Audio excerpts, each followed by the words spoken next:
Scrub typhus ఏపీని వణికిస్తోంది. Scrub టైఫస్లో ఇప్పటికే scrub టైఫస్తో 10 మంది ప్రాణాలు కోల్పోయారు. రాష్ట్రంలో 1592 స్క్రబ్ టైఫస్ కేసులు నమోదైనట్లుగా తెలుస్తోంది. చిత్తూరు జిల్లాలో అత్యధికంగా 420 కేసులు నమోదయ్యాయి. ఈ స్క్రబ్ టైఫస్ విజృంభణపై ఇప్పుడు ప్రభుత్వం కూడా అలర్ట్ అవుతోంది. వైద్య నిపుణులతో సీఎం చంద్రబాబు సమీక్ష చేస్తున్నట్లుగా తెలుస్తోంది.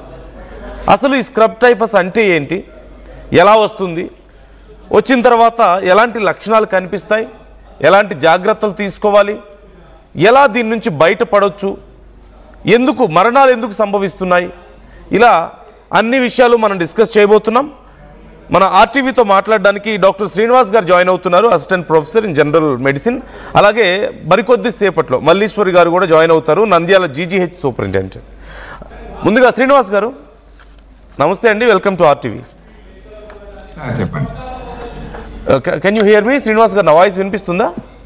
yes sir, వినపడుతుంది సార్. శ్రీనివాస్ గారు, అసలు ఏంటి స్క్రబ్ టైఫస్?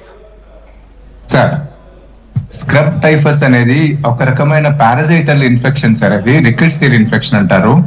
ఇది కామన్ గా 1930లో జపాన్ లో ఫస్ట్ డిటెక్ట్ చేశారు సార్. ఇది తర్వాత మిగతా ఏరియాస్ లో కూడా అంతా ఒకరొకరు కనుక్కుంటూ వచ్చారు.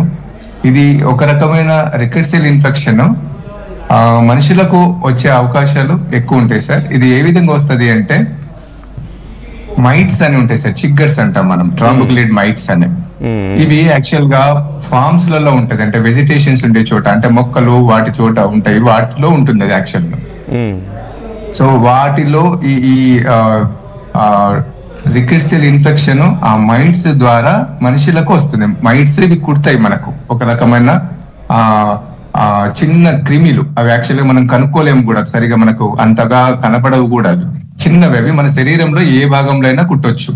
అవి కామన్ గా కాళ్ళకు చేతులకు ఎక్స్పోజ్డ్ పార్ట్స్ లో కుడుతుంటాయి. అవి అండర్ కవర్ పార్ట్స్ లో కూడా కుడుతుంటది, మనకు లోపలికి వెళ్ళిపోయి ఎక్కడైనా కుట్టొచ్చు.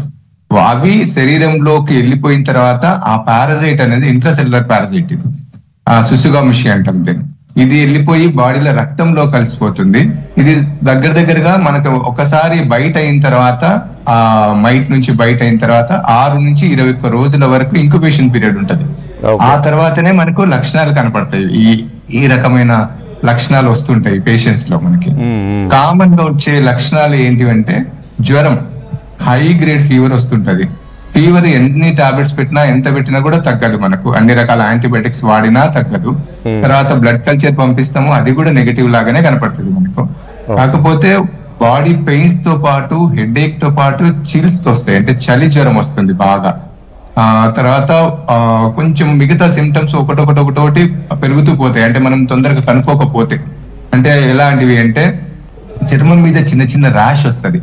తర్వాత బ్లాక్ ఎస్ఆర్ అంటాం దాన్ని, అంటే బ్లాక్ కలర్ గా ఒక దద్దు లాగా వస్తుంది, బ్లాక్ కలర్ ఉంటుంది. దట్ ఈస్ క్యారెక్టరిస్టిక్ ఫీచర్ అంటాం. అది ఉంది అంటే డెఫినెట్ గా డిజీజ్ స్క్రబ్ టైఫస్ అని చెప్పొచ్చు మనం క్లినికల్ గా చూసడానికి. కానీ అది టైం తీసుకుంటది మనకు కనుక్కోవడానికి. ప్లస్ అది కనుక్కోవడం కూడా అంత ఈజీ కాదు, ఎందుకంటే మన స్కిన్ అంతా డార్క్ స్కిన్ కాబట్టి ఆ ఫేర్ స్కిన్ ఉండే వాళ్ళలో అయితే ఈజీగా కనుక్కోగలుగుతాం. అది కొంచెం డిఫికల్ట్ ఉంటది. ప్లస్ అండర్ కవర్ ఏరియాస్ లో ఉన్నప్పుడు కనుక్కోవడం కష్టము. ఇంకొకటి ఎందుకు మిస్ అవుతాము అంటే, జనరల్ గా అది ఎప్పుడో కుట్టింటుంది, మనకు కుట్టినట్టు కూడా అనిపించదు. మనకి జ్వరం వచ్చేసరికి దగ్గర 6 నుంచి 21 రోజులు పడుతుంది, కాబట్టి అది మిస్ అయ్యే అవకాశాలు కనపడతాయి. ఇందుకు లేట్ అవుతుంది మనకు కనుక్కోవడం.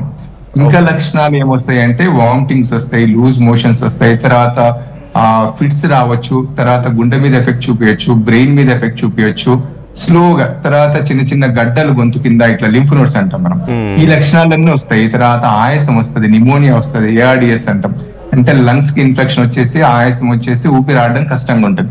ఇవి లేట్ స్టేజెస్ లో వస్తుంది. స్టార్టింగ్ స్టేజ్ లో మనం కనుక్కోగలిగితే, అంటే మనం స్టార్టింగ్ స్టేజ్ లో సస్పెక్ట్ చేయగలిగితే, అంటే కొంచెం ఈ ఫార్మర్స్ ఈ విలేజ్ నుంచి వచ్చే వాళ్ళలో ఎక్కువ భాగం వీళ్ళలో ఉంటది. కామన్ గా అంటే ఫీమేల్స్ లో కొంతవరకు చూస్తాం, ఎందుకంటే ఎక్కువ పొలాలకు పోయేది ఫీమేల్స్ కాబట్టి డిఫరెన్షియేషన్ ఉండదు. బట్ ఎక్కువ మంది వాళ్ళు పొలాలకు పోతారు కాబట్టి వాళ్ళలో చూస్తాం, మగవాళ్ళకి రాదని కాదు అర్థం. ఓకే శ్రీనివాస్ గారు, ఒక్క నిమిషం, మనతో మల్లీశ్వర్ గారు కూడా జాయిన్ అవుతున్నారు. ఒకసారి మల్లీశ్వర్ గారిని కూడా మనం ఇన్వైట్ చేద్దాం. మల్లీశ్వర్ గారు నంద్యాల జీజీహెచ్ సూపరింటెండెంట్. మల్లీశ్వర్ గారు నమస్తే, వెల్కమ్ టు ఆర్టీవీ. నమస్తే అండి. నమస్తే అండి. యా మల్లేశ్వరి గారు, మనం ఈ స్క్రబ్ టైఫస్ గురించి మాట్లాడుతున్నాం. సో మీ దగ్గర కండిషన్ ఎలా ఉంది? మీ హాస్పిటల్ ఏమైనా కేసెస్ వస్తున్నాయా? చుట్టుపక్కల బాగా కేసెస్ వస్తున్నట్లుగా తెలుస్తుంది. జీజీహెచ్ అయితే ఇంతవరకు కేసులు అయితే రాలేదండి. మాకు కిట్స్ అన్ని రెడీగా పెట్టుకొని ఉన్నాము. సస్పెక్టింగ్ కేసెస్ మాకు ఇన్వెస్టిగేషన్స్ కి పంపించండి అని రెస్పెక్టివ్ డిపార్ట్మెంట్స్ కానీ ఇన్ఫర్మేషన్ ఇచ్చాము. ఓకే, 2 ఉన్నాయి సస్పెక్టింగ్ కేసెస్ అని చెప్పి ల్యాబ్ కి పంపించారు మైక్రోబయాలజీకి. ఓకే, ఆ 2 నెగిటివ్ వచ్చాయి. ఇంతవరకు అయితే పాజిటివ్ కేసెస్ నంద్యాల జీజీహెచ్ లో లేవండి. ఓకే, అంటే గవర్నమెంట్ ఇప్పటికే ఈ విషయంలో సమీక్ష కూడా చేసింది అంటున్నారు. అంటే సీఎం గారు కూడా ఈ విషయంలో మాట్లాడారంటూ చెప్తున్నారు. మీకేమైనా ఇన్స్ట్రక్షన్స్ వచ్చాయి ఈ విషయంలో గవర్నమెంట్ నుంచి? అవునండి, మా ప్రిన్సిపల్ సెక్రటరీ గానీ మాట్లాడారు. Medical and health principal secretary గారు ఉన్నారు కదండి, వాళ్ళ ద్వారా మాకు డిఎంఈ నుంచి కలెక్టర్ కి ఇవన్నీ ఇన్ఫర్మేషన్ వచ్చినాయి. కిట్స్ అన్ని రెడీగా పెట్టుకొని ఉండండి, వాళ్ళకి ఐసోలేట్ చేయండి బెడ్లు కానీ అని అన్నారు. 10 బెడ్లు పీడియాట్రిక్స్ లోనా జనరల్ మెడిసిన్ లోనా అలా చేసాము. అయితే అలర్ట్ ఉన్నాం కానీ ఈ కేసులు అయితే ఒకటి రాలేదండి. ఓకే, అంటే ఆర్ఆర్టీ టీమ్ అని కానీ రెడీగా ఉంది. ఓకే, ఒక మైక్రోబయాలజిస్ట్, ఒక జనరల్ ఫిజిషియన్, పీడియాట్రిషియన్, ఒక ఎపిడమియాలజిస్ట్, ఒక సర్వే చేసే ఆయన సర్వీలెన్స్ రిపోర్టరు, ఒక మైక్రోబయాలజీ, వీళ్ళంతా కలిసి ర్యాపిడ్ టీమ్ కింద వస్తారండి. ఓకే ఓకే, రెడీగా ఉంది. ఎక్కడైనా పెరిఫెరీలో కానీ ఏదైనా ఎమర్జెన్సీ